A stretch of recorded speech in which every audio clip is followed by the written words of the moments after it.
ইতিমধ্যে আগামীকাল শ্রমিকরা এই অফসোসালাইন শ্রমিক সংগ্রাম কমিটি জেলা প্রশাসক চত্বরে অবস্থান কর্মসূচি দিয়েছে এবং আমরা মনে করি যে যেহেতু বরিশাল শহরের সরকারের মুখপাত্র হচ্ছেন জেলা প্রশাসক, অবশ্যই তার দায়িত্বের মধ্যে পড়ে যে 500 শ্রমিক আজকে যে রাস্তায় বসে আছে 7 দিন ধরে, তার এখানে আসা উচিত ছিল, কিন্তু তিনি যেহেতু এখানে আসেন নাই, শ্রমিকরা তার কাছে যাবে এবং আমরা আশা করব তিনি এই অবস্থার একটা সঠিক সমাধানের জন্য যথাযথ পদক্ষেপ নেবেন।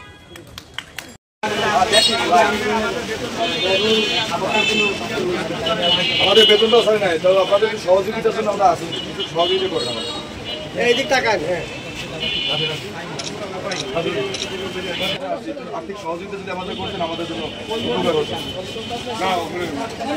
ধন্যবাদ, অনেক ধন্যবাদ আমাদের পাশে থাকার জন্য।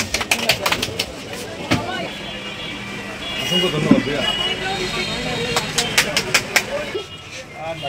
জি ভাইয়া দিয়ে ফেলাই।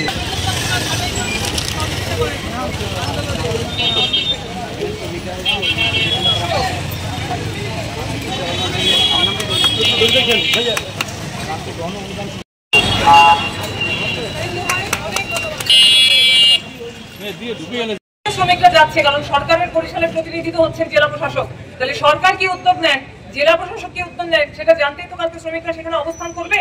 আমরা আশা করবো সরকারের দিক থেকে একটা দায়িত্বশীল বক্তব্য আমরা পাবো। থেকে এসে শ্রমিক পক্ষ সহ শ্রম দপ্তরের ত্রিপক্ষীয় বৈঠক হয়েছিল, কিন্তু আমরা দেখলাম যে সেই ত্রিপক্ষীয় বৈঠক পরের দিন বৃহস্পতিবার আবার হওয়ার কথা ছিল, কিন্তু মালিকরা সেই বৈঠক না করেই তারা ঢাকার উদ্দেশ্যে চলে গিয়েছেন এবং তারা বৈঠক স্থগিত করেছেন কোনো সঠিক কারণ দর্শানো ছাড়াই। আমরা মনে করি তারা 500 শ্রমিক ছাঁটাই করে যেরকম অন্যায় করেছে, আবার এইভাবে বৈঠকের কথা বলে সেই বৈঠক না করে চলে গিয়েও তারা একটা প্রতারণামূলক আচরণ করেছে। আমরা দায়িত্বশীল আচরণ তাদেরকে করানোর জন্য প্রশাসনের প্রতি আহ্বান জানাই, এইভাবে 500 শ্রমিককে রাস্তায় বসানোর অমানবিক সিদ্ধান্ত বাতিল করতে হবে এবং সেই বিষয়ে শ্রমিকদের আন্দোলনের কারণে তাদের বৈঠক তো করতে হবে, বৈঠকের মধ্য থেকে যে সমাধান আসুক সেটা পরে দেখা যাবে। আমরা বলতে চাই যে আগে শ্রমিকদের সাথে বসতে হবে, আমরা প্রশাসনকে আহ্বান জানাবো মালিককে বাধ্য করে হলেও শ্রমিকদের সাথে বৈঠক করানোর জন্য। প্রশাসনের তরফ থেকে তাহলে একবার বৈঠক হয়েছে, কিন্তু তারপর প্রশাসন বৈঠক করার কথা বলেছিল, কিন্তু মালিক পক্ষ বৈঠক না করে তারা অনিরাপত্তার অজুহাত দেখিয়ে তারা চলে গিয়েছে, যেটা সম্পূর্ণ ভিত্তিহীন। এবং বরিশাল শহরে সারা বাংলাদেশে নিরাপত্তা দেওয়ার জন্য 3টা বাহিনী আছে, তো তারা দরকার হলে 3 বাহিনী রেখে বৈঠক করতে পারতেন যদি তারা বৈঠক করতে চাইতেন। তারা বৈঠক করতে চান নাই, তারা একটা অজুহাত দেখিয়ে প্রতারণা করে শ্রমিকদের সাথে আড়াইটায় বৈঠকের কথা 2টায় ক্যান্সেল করে তারা চলে গিয়েছে। আমরা মনে করি তারা যেরকম অসৎ উদ্দেশ্যে 500 শ্রমিক ছাঁটাই করেছে, সেরকম অসৎ উদ্দেশ্যেই তারা বৈঠকের কথা বলেও বৈঠক করেন।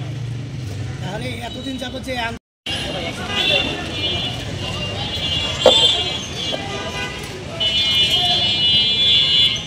দুনিয়ার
Bye.